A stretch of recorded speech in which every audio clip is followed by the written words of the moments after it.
High, শুভ সাক্ষাৎ। আমি তেজেন্দ্র সরকার। পশ্চিমবঙ্গ মধ্যশিক্ষা পর্ষদের শুভ উদ্যোগে শুধুমাত্র লকডাউনের শিকার প্রিয় শিক্ষার্থীদের কথা মাথায় রেখেই বাংলায় এই শিক্ষা পোর্টালটি তৈরি হয়েছে। এখানে প্রতিটি অধ্যায়ের ভিডিওই একে একে আপলোড করে দেওয়া হবে শুধুমাত্র ইউটিউব চ্যানেলের মধ্য দিয়ে। তোমরা এখান থেকে প্রতিটি ভিডিও পেয়ে যাবে। তোমরা এই ভিডিওগুলি দেখে সুন্দর মতো পঠন পাঠন করবে। তোমাদের কাছে খুবই বিনীত অনুরোধ, তোমরা কিন্তু কেউ ঘর থেকে বের হবে না, কারণ তোমাদের জন্যই তো আমাদের এই প্রচেষ্টা। এবার চলে যাই আজকের পঠন পাঠনের দিকে। আজকে আমরা পড়ব দশম শ্রেণী, বিষয় গণিত, অধ্যায় 22, পর্ব প্রথম। এই অধ্যায়ের বিষয়বস্তু হলো পিথাগোরাসের উপপাদ্য। তো এই পিথাগোরাসের উপপাদ্যটি পড়তে গেলে আমাদের কয়েকটি ধারণা রাখতে হবে। এক, রাখতে হবে সমকোণী ত্রিভুজের ধারণা, এবং দুই, আমাদের রাখতে হবে বর্গক্ষেত্র সম্পর্কে ধারণা। 1 নম্বর, সমকোণী ত্রিভুজ।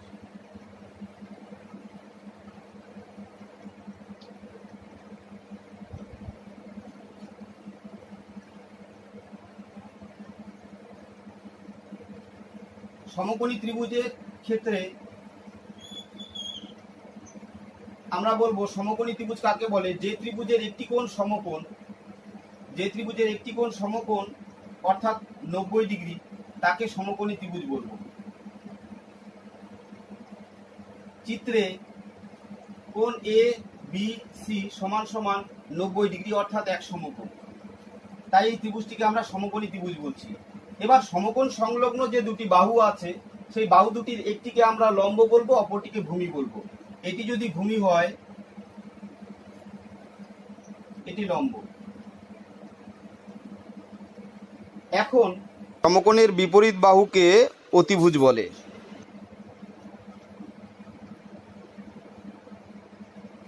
এবার আমরা চলে যাই পরবর্তী ধারণার দিকে। পরবর্তী ধারণাটি হলো বর্গক্ষেত্র সংক্রান্ত ধারণা।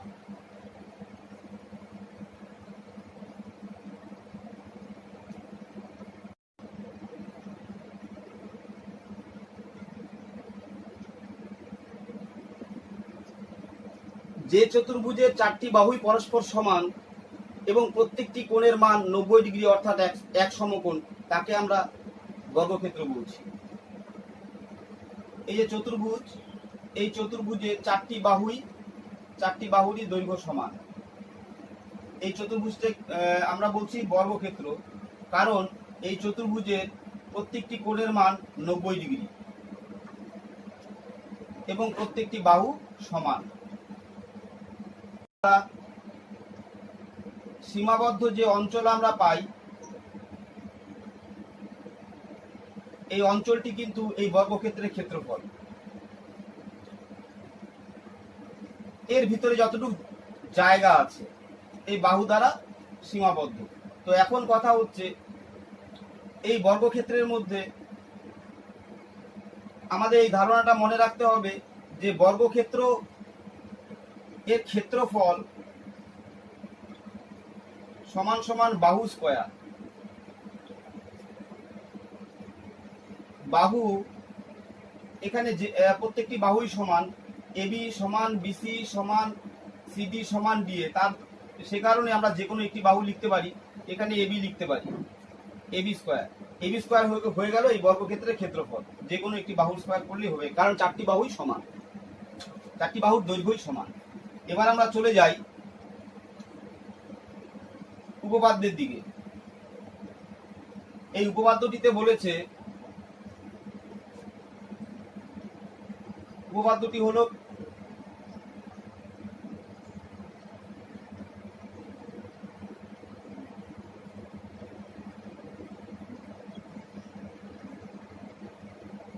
পিথাগোরাসের উপপাদ্য। তো আমাদের পরীক্ষাতে অনেক সময় আসে পিথাগোরাসের উপপাদ্যটি বিবৃত করো এবং প্রমাণ করো। তার জন্য উপপাদ্যের বিবৃতিটা একটু জেনে নেই। সমকোণী ত্রিভুজের অতিভুজের উপর অঙ্কিত বর্গক্ষেত্রের ক্ষেত্রফল অপর দুই বাহুর উপর অঙ্কিত বর্গক্ষেত্রের ক্ষেত্রফলের সমষ্টির সমান। তার মানে এই বিষয়বস্তুটি হলো সমকোণী ত্রিভুজ এই সমকোণী ত্রিভুজের অতিভুজ এটা, এর উপরে একটি বর্গক্ষেত্র,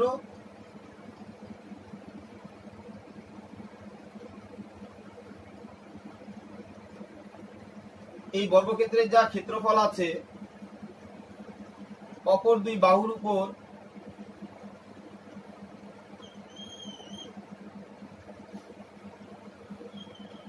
যে বর্গক্ষেত্র আছে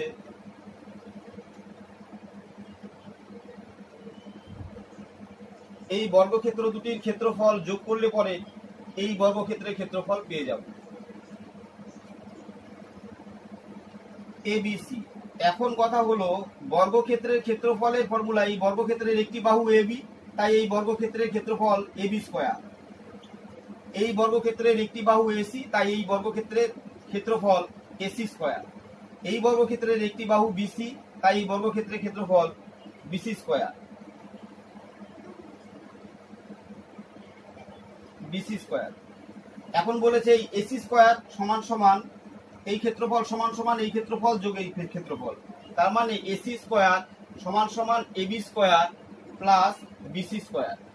আবার অন্যদিকে যদি বলি, এই সমকোণী ত্রিভুজের এটি হলো লম্ব, এটি হলো ভূমি, এটি হলো অতিভুজ যদি হয়, তাহলে পরে অতিভুজের স্কয়ার, AC মানে অতিভুজ, অতিভুজ স্কয়ার সমান সমান লম্ব স্কয়ার যোগ ভূমি স্কয়ার। এটা আমরা মনে রাখবো। এখন কথা হচ্ছে এই উপপাদ্যটি আমরা কিভাবে প্রমাণ করব, এই উপপাদ্যটি কিভাবে প্রমাণ করব। তার আগে আমরা লিখে নিব উপপাদ্যটি কিভাবে প্রমাণ করব বলছি।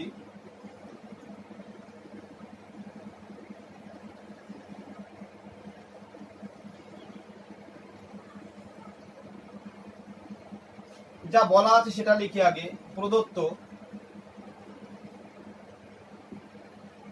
বা ধরা যাক দিয়ে লিখবো আমরা, এখানে যেহেতু উপপাদ্যে ABCD দেওয়া নেই তাই আমরা ধরা যাকই লিখি। ধরা যাক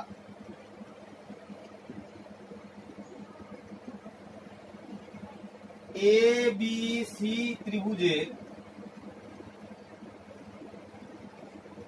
সমকোণী ত্রিভুজের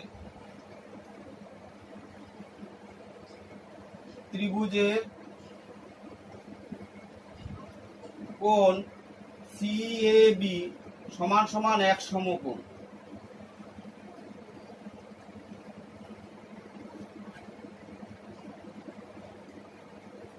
তারপরে লিখব প্রমাণ করতে হবে যে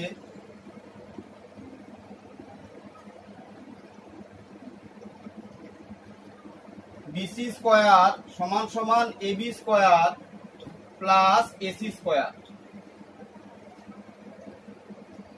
এবার এই প্রমাণের জন্য একটু অঙ্কন করে নিই। অঙ্কন,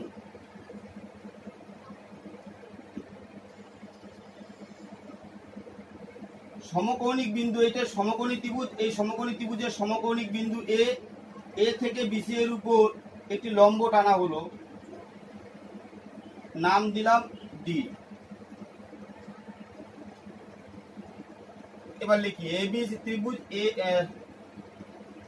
ABC সমকোণী ত্রিভুজের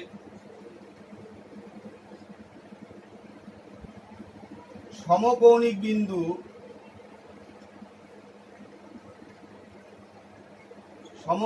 বিন্দু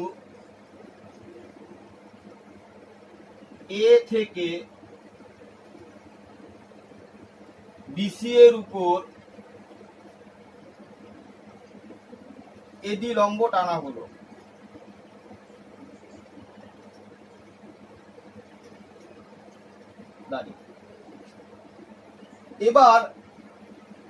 এবার আমরা স্পষ্টই বুঝতে পারছি যে এই সমকোণী ত্রিভুজ যেটি আছে সেখানে সমকোণিক বিন্দু এ থেকে যখন আমি লম্ব টেনেছি তখন কিন্তু এখানে এই লম্ব দ্বারা এই ত্রিভুজটি বিভক্ত হয়ে নতুন দুটি ত্রিভুজ উৎপন্ন হয়েছে।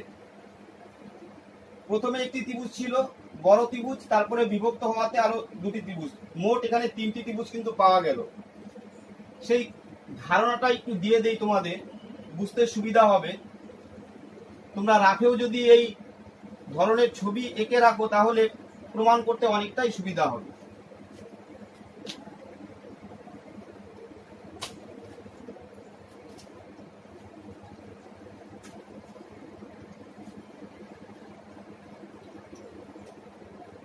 যেমন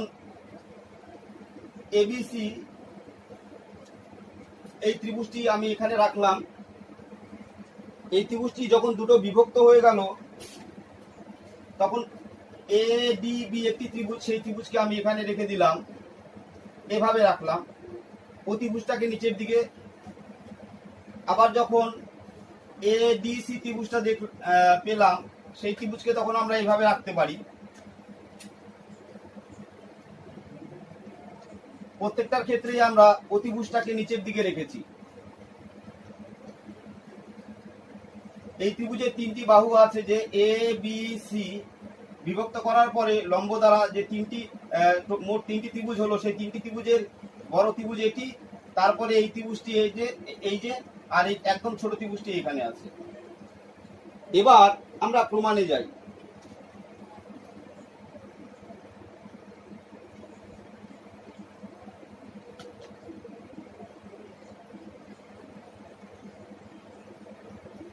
প্রমাণ।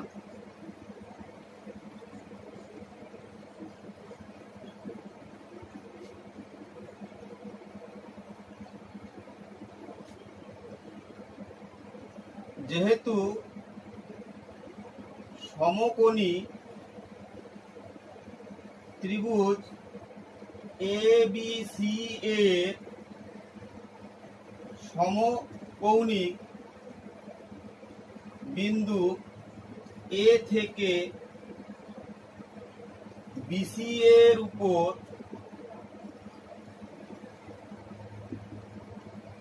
লম্ব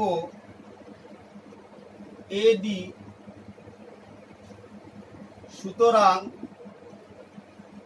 ত্রিভুজ,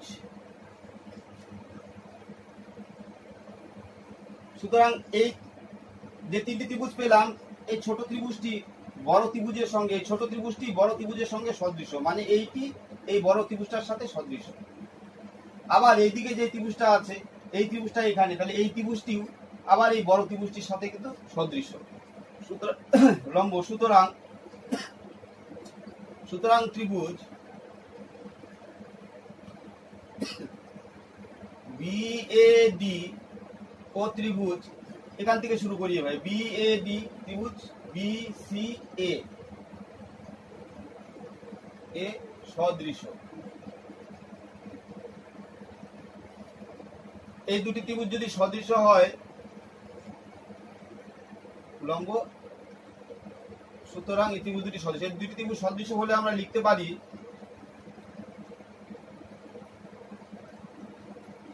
এই ছোট ত্রিভুজ বিএডি, এই ত্রিভুজের ক্ষেত্রে অতিভুজ হচ্ছে এবি, আবার এই বড় ত্রিভুজের অতিভুজ হচ্ছে বিসি, সমান সমান। আবার এই ছোট ত্রিভুজের লম্ব সংলগ্ন ছোট বাহুটি হলো বিডি, আর এই ত্রিভুজের ক্ষেত্রে বড় ত্রিভুজের লম্ব সংলগ্ন ছোট বাহুটি হলো লম্ব সংলগ্ন এই ছোট বাহুটি হলো এবি। এবার আমরা লিখতে পারি, সুতরাং এ বি স্কয়ার সমান সমান বিডি ডট বিসি, এটা 1 নাম্বার। এবার একই রকম ভাবে আমরা ত্রিভুজ ডিএসি, এই ত্রিভুজটিকে নিয়ে নেই। এবার আচ্ছা, আবার ত্রিভুজ এসিডি ও ত্রিভুজ বিসিএ এর এই ত্রিভুজ দুটি সদৃশ, এই ত্রিভুজ ও ওই ত্রিভুজও সদৃশ।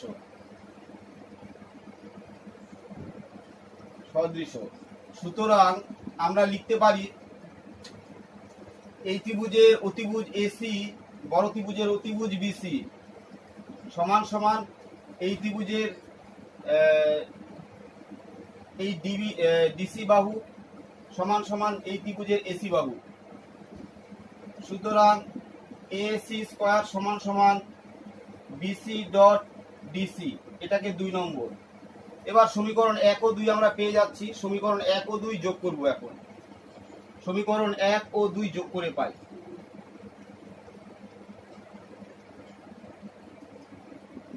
1 যোগ 2 করে 1 যোগ 2 করলে কি পাবো আমরা? AC square plus AB square সমান সমান দুই পাশেই হচ্ছে বিসি ডট ডিসি, একটা বিসি ডট ডিসি যোগ বিডি যোগ BC, BD dot BC, BD dot BC. এখন আমরা কমন নেব, দুপাশ থেকে বিসি কমন নেব। বিসি কমন গেলে থাকছে DC plus BD, BC into DC plus BD. DC আর বিডি এই দুটো যদি যোগ করি টোটাল আমরা বিসি পাচ্ছি, টোটাল বিসিটা পেয়ে যাচ্ছি। বিসি সমান সমান বিসি স্কয়ার হয়ে গেল। আমাদের এটাই প্রমাণ করতে বলেছিল, সুতরাং প্রমাণ হয়ে গেল। AC square plus AB square সমান সমান বিসি স্কয়ার, প্রমাণিত। এবার আমরা চলে যাব পরবর্তী এই উপপাদ্যটি যে আছে, এই উপপাদ্যের বিপরীত উপপাদ্য, পিথাগোরাসের উপপাদ্যের বিপরীত উপপাদ্যটিতে যাব।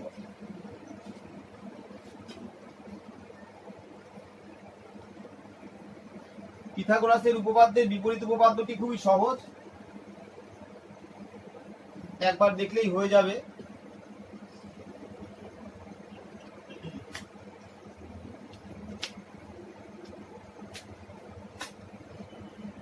এবার আমরা চলে যাই 50।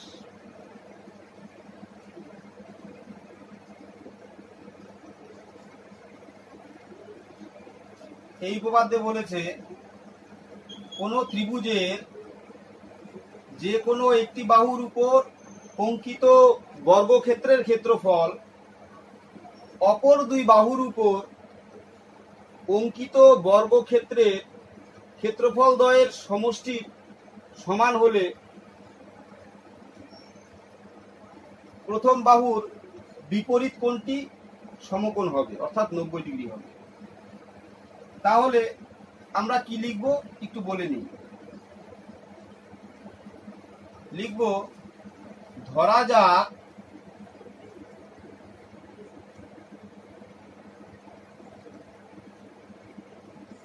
এবিসি ত্রিভুজের এসি বাহুর উপর অঙ্কিত বর্গক্ষেত্রের ক্ষেত্রফল এবি ও বিসি বাহুর উপর অঙ্কিত ক্ষেত্রফল দ্বয়ের সমষ্টি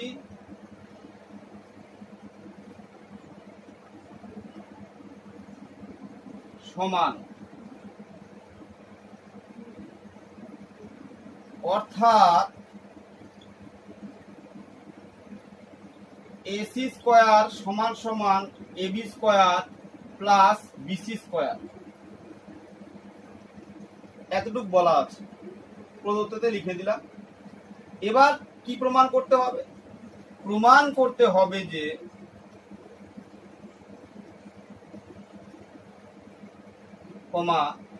কোণ এবিসি সমান সমান এক সমকোণ, মানে 90 ডিগ্রি। এবার আমরা প্রমাণে চলে যাই। তার আগে ছবিটি একটু এই পাশে আঁকি, তাহলে বুঝতে সুবিধা হবে। হয়ে গেল। এবার ছবিটি এঁকে আমরা প্রমাণে যাব।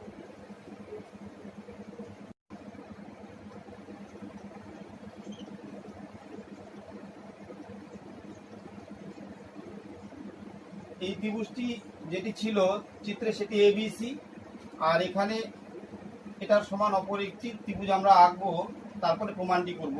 তো আমি অঙ্কনটি পরে বলছি, আগে একটু লিখে নিই এখানটা, যাই যেটা করবো পরে সেটা দেখে দেখে অঙ্কনটা লিখব। এবিসি ত্রিভুজের বিসি রেখাংশ সরল রেখাংশের সমান করে ইএফ একটি সরল রেখাংশ অঙ্কন করা হলো এবং ইএফ সরল রেখাংশের ই বিন্দুতে লম্ব অঙ্কন করা হলো। তারপর এবি এর সমান মাপ নিয়ে ই বিন্দুকে কেন্দ্র করে ওই লম্ব থেকে এ ডি অংশ কেটে নেওয়া হলো, ডিই অংশ কেটে নেওয়া হলো, ডি এবং এফ যুক্ত করা হলো।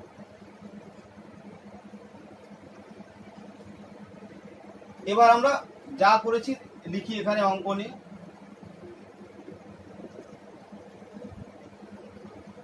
এ ত্রিভুজ এ বি সি এর বিসি এর সমান করে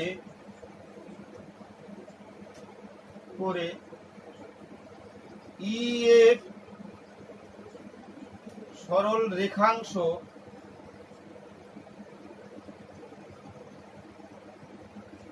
অঙ্কন করা হলো।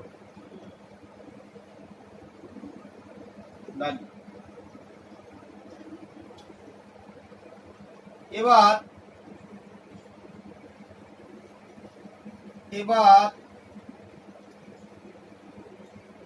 ইএফ সরল রেখাংশে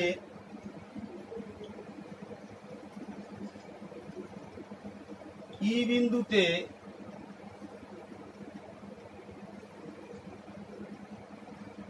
লম্ব অঙ্কন করা হলো।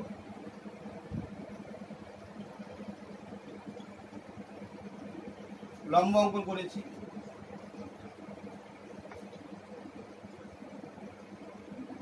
লম্ব অঙ্কন করা হলো এবং এ বি এর সমান মাপ নিয়ে লম্ব থেকে ইডি অংশ কেটে নেওয়া হলো।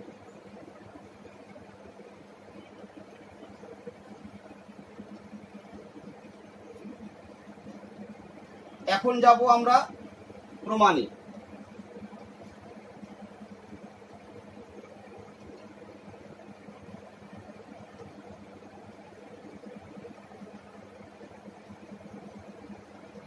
প্রমাণ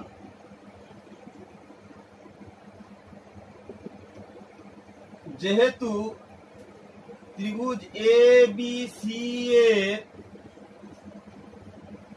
এসি স্কয়ার সমান সমান AB square plus BC square প্রশ্নে বলা ছিল প্রদত্ত,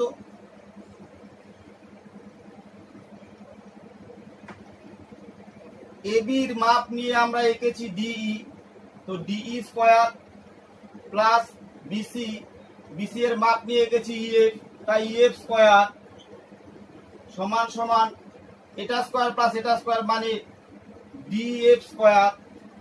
কারণটা এখানে লিখে দিতে হবে, যেহেতু কোণ ডিইএফ সমান সমান ডিইএফ সমান সমান 90 ডিগ্রি,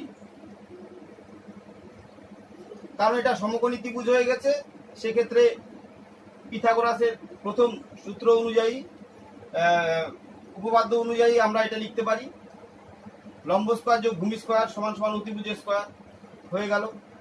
এবার সুতরাং এসি সমান সমান ডিএফ এটা আমরা লিখে দিতে পারি, এটা স্কয়ার সমান এটা স্কয়ার, তার মানে এসি সমান সমান ডিএফ।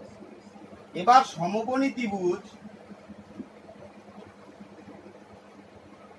ডিইএফ এবং এই ত্রিভুজ এ বি সি, এই ত্রিভুজ দুটির থেকে আমরা পাই ত্রিভুজ এ বি সি ও ত্রিভুজ ডিইএফ এর এই ত্রিভুজ দুটির থেকে আমরা কি কি পাই লিখি। এ বি সমান সমান ডিই এবং বিসি সমান সমান ইএফ, এই দুটি আমরা অঙ্কন করেছি, তাই ব্র্যাকেটে লিখব অঙ্কন অনুসারে।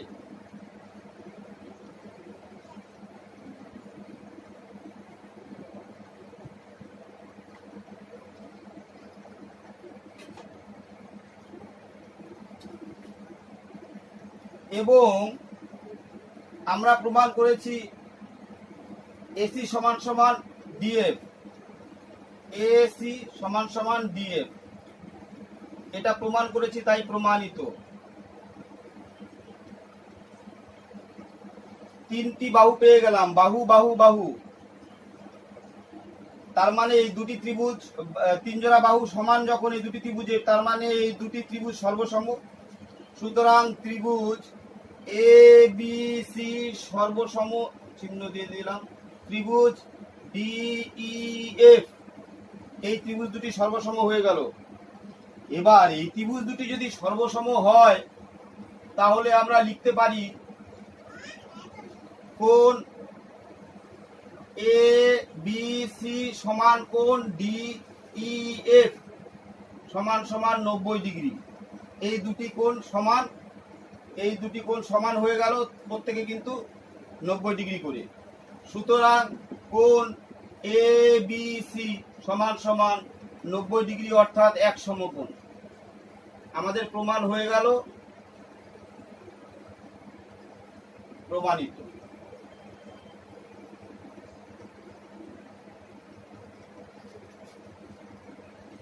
এবার এই উপপাদ্যগুলি যেগুলো আলোচনা করেছি, যে দুটো উপপাদ্য প্লাস এই যে ধারণা দিয়েছি আজ, এই ধারণা নিয়ে এই উপপাদ্যগুলো ভালো মতো পড়তে হবে।